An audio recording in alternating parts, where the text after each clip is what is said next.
O novo alvo dos togados é o deputado federal Márcio Van. No Brasil hoje nós sabemos muito bem, pelo menos as pessoas de bem, quem são a maioria, não tenho dúvida disso. Quem são os bandidos e quem são os mocinhos. Você quer saber quem são os mocinhos no Brasil? Basta você assistir a TV, os jornais, as impressões marrons, principalmente Rede Globo, CNN, e você vai observar aqueles que estão sendo perseguidos, aqueles que eles chamam de criminosos, de terroristas, que praticam atentado contra o Estado Democrático de Direitos. Se você ouvir esta versão de alguém ou de algum grupo, saiba que este grupo ou este alguém são os mocinhos. Na verdade, são os mocinhos. E os bandidos são aqueles que os perseguem, que os acusam. Está no decálogo de Lenin. Acuse-o do que você é.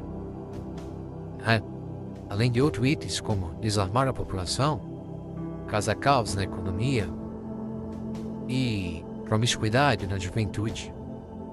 O Brasil cumpre na sua plenitudidade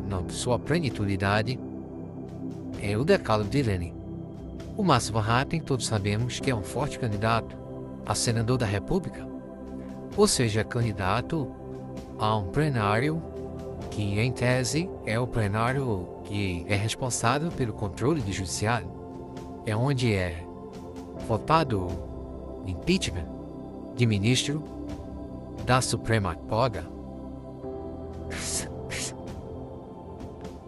Ele é um bom orador, ele é um cara honesto, ele é um cara que se opõe contra o sistema e ele já tem todos os requisitos necessários para ser perseguido. Neste caso em particular, o escalado da vez foi Flávio Dino, lá da Corte da Suprema Toga, né? Então, o argumento é de que o deputado federal desonrou, praticou crime contra a honra contra o delegado Shor, aquele delegado que fez relatórios falsos para prender o assessor do presidente Bolsonaro, Felipe Martins. Aquela história lá ainda do 8 de janeiro, você lembra? Né? A partir dali declararam aquele ato de manifestação como um atentado contra o Estado Democrático de Direito, um atentado terrorista e por aí vai. Tudo blá blá blá, argumentos, crimes subjetivos que eles estão prescritos no Código Penal e serve apenas para perseguir os opositores políticos. Pessoas estão sendo massacradas nas prisões, estão sendo privadas do convívio dos seus parentes e amigos e estão sendo condenadas por um crime que não cometeram. O Brasil chegou ao ponto que não adianta recorrer às vias institucionais, porque essas instituições estão completamente contaminadas. A exemplo da Venezuela. E o meio para nós nos libertarmos democraticamente dos tiranos que o tomaram de assalto foi o caso do Brasil e o caso da Venezuela.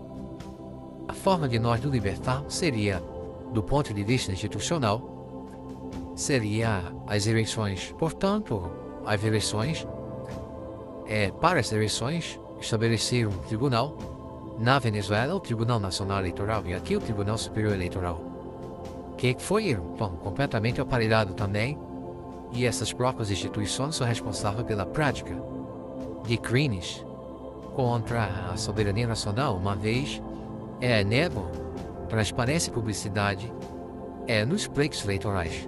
Está no artigo 37 da Constituição, você pode dar uma conferida depois. Todo ato público, todo exercício público, deve ser transparente e ter publicidade. E um ato de tanta relevância, que é a apuração, a escolha das suas lideranças políticas de um país, de uma nação, jamais poderá ser realizado de forma obscura, jamais poderá ser contado apenas por uma máquina lá dentro do software, sem que as pessoas comuns tenham acesso. Ou seja, não existe auditoria. Sendo assim, nós estamos completamente vulneráveis. E a mercê de uma máquina que pode ser programada ou contaminada com um programa malicioso e tomar de assalto, né, como nisso já disse, eleição não se ganha, se toma. Aliás, o Barroso, né, e tomaram, e estão tomando eleições em vários países daqui da América Latina, através deste processo de urnas de gerações ultrapassadas, que não sofreram atualizações e não oferece condições de que haja impressão para que as pessoas comprovem e tenham como conferir depois do resultado final se realmente este é o resultado, se o juiz está certo, né? No campo de futebol, por exemplo, o juiz antes era, a palavra do juiz era a palavra final. Agora nós temos as câmeras e quando o juiz tem dúvida ou quando o juiz apita um lance que não corresponde à realidade, recorre-se às câmeras, né? E ali naquele momento pode ser corrigida no exato momento ali que ocorreu, ou minutos depois. E aí, se deu pênalti não era, deixa de ser. Ou se foi pênalti não deixou de ser, passa a ter um pênalti, por aí vai. As leis se aperfeiçoam, os equipamentos, e não é uma urna, né, que não vai deixar de sofrer esse aperfeiçoamento. Coincidentemente, aperfeiçoamento este que aconteceu na Venezuela. A urna da Venezuela é uma urna, por exemplo, de terceira geração. É uma urna que ela, além de fazer a contabilidade e apresentar os dados digitalmente, ela imprime os votos. E esses votos vão para uma urna física, que foi o que possibilitou com que a Maria Corina, junto com o Raimundo Gonzalez e todos os seus apoiadores, junto aos fiscais, detectassem que houve uma incoerência entre o resultado final, que foi o resultado do juízo do Tribunal Nacional Eleitoral, e o resultado inócuo, ou seja, não pode ser diferente. Foi para isso que foi criado o voto físico, né, lá na urna de terceira geração, né, porque tem como ser feito a auditagem. E nesta auditagem foi constatado que houve uma fraude eleitoral. Essas imagens foram mostradas para o mundo inteiro e o mundo ocidental reconheceu que houve esta fraude. O Maduro se recusou a sair, portanto, vai pagar um alto preço por isso, embargo comercial. E a sua cabeça está à procura, por exemplo, dos Estados Unidos. É assim que funciona os países democráticos e deve ser. Se não funciona, tem seu preço a pagar. O preço a pagar desses juízes, daqui do Brasil, já está sendo providenciado no Congresso dos Estados Unidos, quando leis propostas, né, pela deputada Gonzalez,